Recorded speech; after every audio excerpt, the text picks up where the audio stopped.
Hello, everyone, and welcome to this week's edition of Organic Matters. It is the podcast brought to you by the Irish Organic Association. Something a little bit different. We were talking a lot about seeds and a lot about organic fertilizers up to this point, but now we're going to be talking about poultry. And I am delighted to say that we're joined by Sean Ring from Castlecomer in Kilkenny. Sean, thank you very much for joining us. Thank you, Hannah. Thank you very much for the opportunity. So tell us, what is your farm business? What do you do? Okay, what we do here, we're a small organic farm here based in Castlecomer. We started off about 12 or 13 years ago doing some free range chickens. We converted back to organic into organic in 16 in 2016, and we've been organic ever since. So we're producing broilers, mainly broilers. That Since 2018, and we supply Shannon Vale Foods with some, and they do all our processing for us, which is great. It relieves us of that awful headache of on-farm processing Yeah. and all that nightmare. And they take some of the chickens for their market and send back some up to us. Where we supply mainly Dublin, but we go other places. We go over And the why, west. like you talk about kind of switching to organic, like why organic? There's a lot of poultry producers out there who aren't organic. What was the difference for you? Look, our market is very high end, and there was a demand for organic, and we were, to be honest, like we were doing everything organically anyway, except for just rubber stamping it, really. Yeah. So that's basically why, and it opens up an awful lot of markets for us.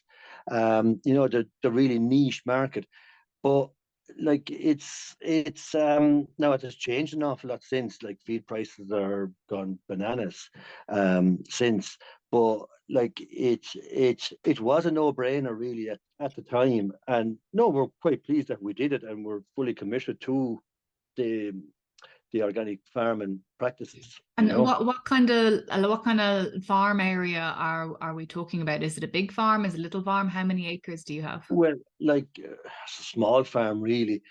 Like we have about 50 acres here around the house, and like we haven't been utilizing it like we should have been.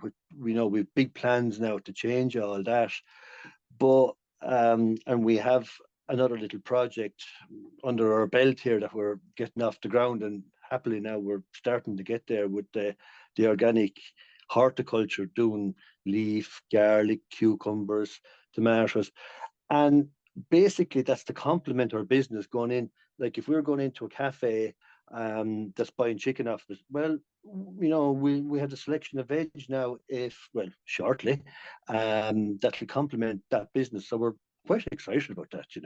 That's Yeah. new. And I guess how many chickens would you kind of be processing or killing, and how many would you be selling a week? Well, we were much bigger. We were doing about 1,000 a week. Hmm. Shannon Vale was taking roughly half of them, but we've had to scale back substantially. We're back now to about 600 a week, and we might even cut it back further because the problem is, Hannah, like when we started, and this is the big problem, when we started back in 18, feed prices was about 520 a ton.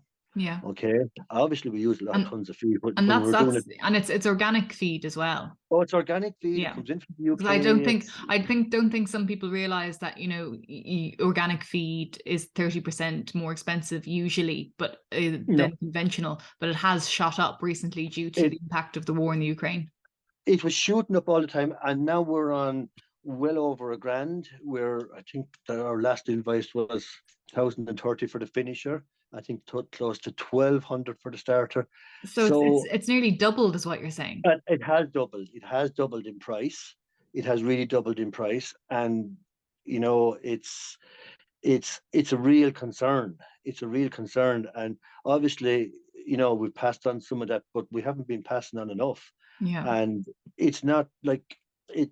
The organic actually at the moment is being supported by our other sales of free range and Irish birds, which we'll have to address.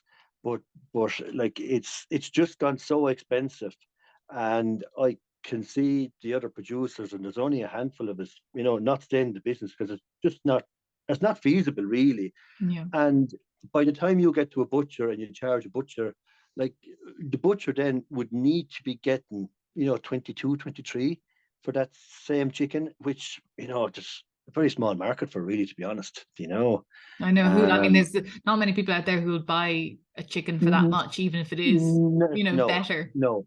Oh no, like like your market for Irish is huge. Your market for free range is okay, but your market for organic, you're talking about places like Ashford Castle, places like that, and you're talking about a handful of butchers, mainly Dublin, that that can take organic. Really, I imagine it's the feedback that you get from people is incredible, because I know myself, my grandmother, she would talk about growing up on a farm, and essentially, you'd walk out the back door and pick a chicken for the Sunday roast and bring it back in, yeah, and yeah. although they always say there was nothing like the taste of it, But I think it has there's something to not. No, do. Yeah. I mean, on a personal level, I love to barbecue here, and we do a barbecue chicken maybe, and there's nothing like it. And that chicken just came from 100 meters away, Yeah.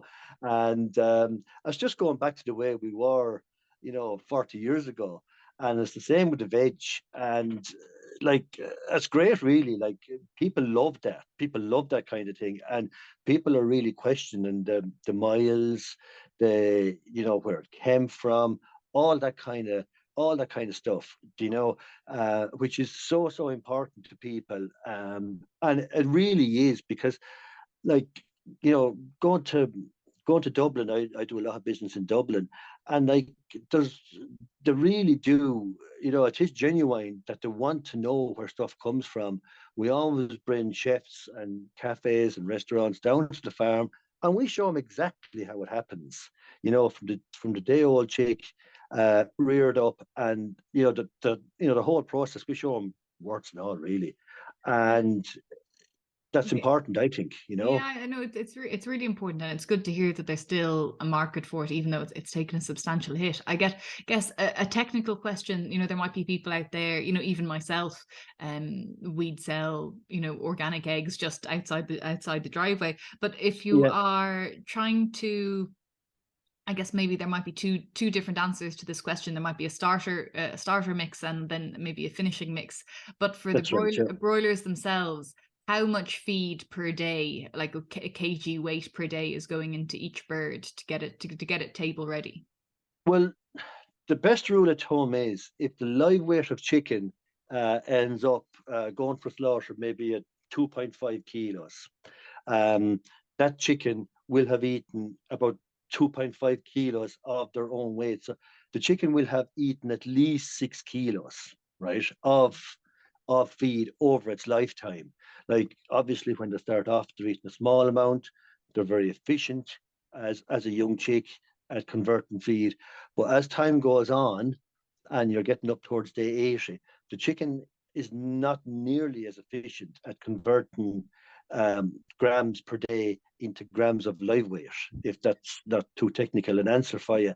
It's a But bit technical, but it shows it means that you know what you're talking about, oh Sean. yeah, it really needs to be like, that's the really big thing, is the live weight versus the feed. That's the big, like obviously feed is the cost, is the big massive cost, and like we're creeping up towards feed alone being close on €7 a kilo, or a bird, and like it was about 350 maybe. In wintertime we might go to €4 a bird, but now it's up to about seven, And I, and I that's, imagine organic birds take longer to finish as well. So how many yeah, days old are they yeah, when they're yeah. finished? We'll keep them up to about day 80, Okay. and That's nearly double the length of conventional, is it? that conventional is generally slaughtered about 32 to 35 days, Wow. depending on what's needed, and the imported stuff would be about day 23. Oh my God, Uh, that's disgusting, really. Um, yeah, That's yeah. well, but you see, it's all down to feed efficiency, and Hmm. your feed efficiency up until day 25 is excellent. You'll get, for every gram that you feed your bird, you will get a gram of live weight, Yeah. and that's really what's driven the chicken industry is feed efficiency. Feed efficiency is everything.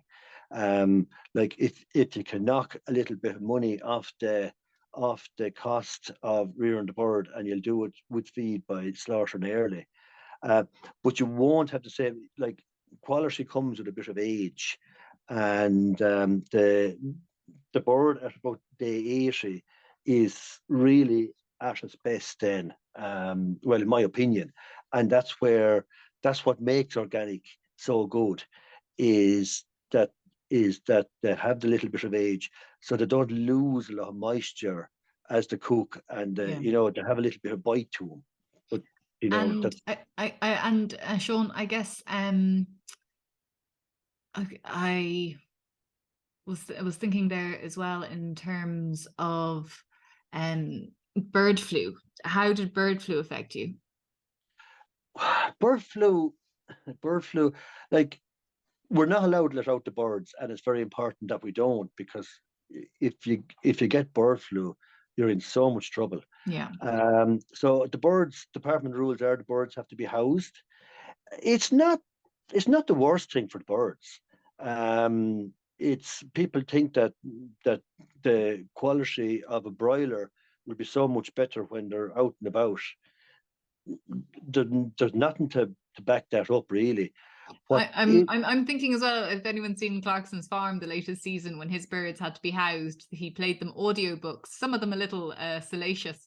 But do you do anything for your No, birds as we kind of we boredom don't. breakers? Do you put in any toys or vegetables I or I audiobooks or am anything for them? I am nothing like Jeremy Clarkson. Thanks for the God. I've been watching his program, and it's highly entertaining. But thankfully, I am nothing, and I don't have his money. But no. But like, what's important to the birds is, like, you do have little bits of hay, and they like to play. They do like to Mm, play. But what's really important is that they get plenty of space. That's a big thing. That's a really big thing. It's brilliant for welfare. It's it's really good. It is really, it's expensive because you're not utilizing your shed space like the conventional people would. But like, it's brilliant for your quality of bird. But to say that a bird will, like, I hear people talking about grass-fed birds. It's rubbish. yeah. A bird will not put on weight on grass. A bird eats cereals and grains. That's, unfortunately, that's what they eat. If we could feed We them give on grass. if we have a bit of extra fat from the steak after dinner, we give ours that one, But and and they love it, and they it's love it. really, Oh, really they good for fight them. with each other over it. Oh, Yeah, they they do. will kill each other for, like, they're omnivore. They will eat, so long as it's a good protein source or fat source. They will love it, Yeah. and they're, you know, people think that they're very I've silly. actually seen people be wondering what on earth goes on in Hannah's farm, but I've seen a hen. We have Rhode Island red hen here, and she's a particularly big one. I have seen her catch a mouse and swallow it whole. Yeah, Like, they yeah, will do that. They will do that. They're just driven. They're actually quite like a dinosaur. Actually, they are. Yeah, they're a they are. living dinosaur. But if they see a protein source, they will go for it. Yeah, It doesn't matter if it's another chicken. They will go for it. yeah, They're driven by instinct. they are. And light has a big effect on them as well. They're if you with broilers, especially when you turn the lights down really low, say for catching, you can catch them. You can just pick them up, and they won't move if they're in total darkness. Mm. They just switch off. And then likewise, if you have very strong light, it can make them very, very active, and it can make them quite aggressive. Okay. And I was So, wondering as well, I know that there was new rules in terms of getting chicks at a young age. How have those rules affected you? well, we buy in our chicks from the hatchery, and have been doing so for years, and nothing has changed. Okay. But we buy our chicks to be just literally coming out of the eggshells. So And you get a derogation for, I think, is it if they're under 3 days, it's okay. I think it's okay. Is that it? yeah, yeah, Yeah. oh yeah, but all our chicks would be just coming straight straight Okay. basically So from the egg. you wouldn't be getting Yeah. them that bit older. Okay. So you'd have them from chicks. Okay. So your feed prices have gone up. your electricity prices have gone up.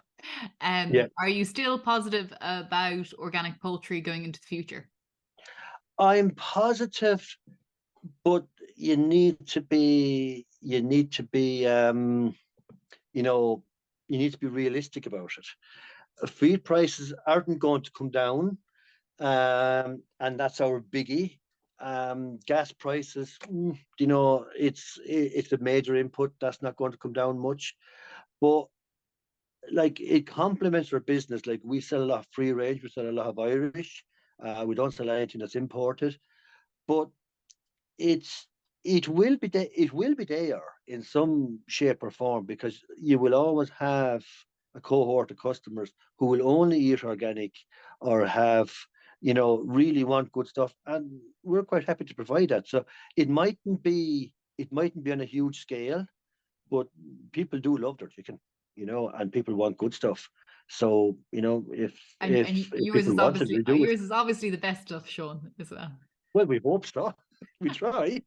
And I guess final question then, you mentioned other projects in the pipeline as well. What would they be? Yeah, we're well, like our business is mainly Dublin, and it's been changing a little bit. We used to be doing we used to go to butchers and so forth. Well, the butchers aren't probably doing as much, and we have changed a little bit towards cafes, restaurants, some of the Michelin approved. They're really good places, and so we've been looking at, like, we have loads of organic land here. We certainly have loads of fertilizer. So we're looking at doing some organic veg. We have garlic grown. We've started some leaf. We've polytunnels. We're getting going there, and it's there's an awful lot to it. I didn't realize there was much to it, but we're going to take it easy for this year, and then maybe next year, then we'll push it a bit more. But from an economic point of view and from a brand point of view, it probably suits us that if we're going to a cafe in Dublin, that we have an offering of, instead of going in with some chicken, we can go in with some veg, we can go in with some cucumbers, leaf. Leaf is very, very popular in Dublin. All that kind of stuff. So look, it's just developing the brand, really. And if people want to get in touch with you guys or follow what you're up to, where would they go? I try on Instagram. I'm hopeless at it, and I'd love to be good at it. But rings.farm, if you want to follow us on Instagram and send me a message, I do get back to messages. I'm just not good at putting up all the reels and all that kind Ah, of stuff. yes. They I'd take they love to be take good at it. they take they just suck your time away as well. So Well, don't they feel too would if bad you about it. they would if, even if you knew how to do it, but I don't know how to do it, and I just life goes on, and we're just busy all the time, and everything is Instagrammable, but just never gets that far. No, well, that's all right. Well, Sean, look, thank you very much for chatting to us, and be sure to message Sean on Instagram if you want to find out more about what he's up to. But that is all from us here at Organic Matters, and if you want to find out more about organics, visit their website www.irishorganicassociation.ie. But from all of us here, take care and tune in next week.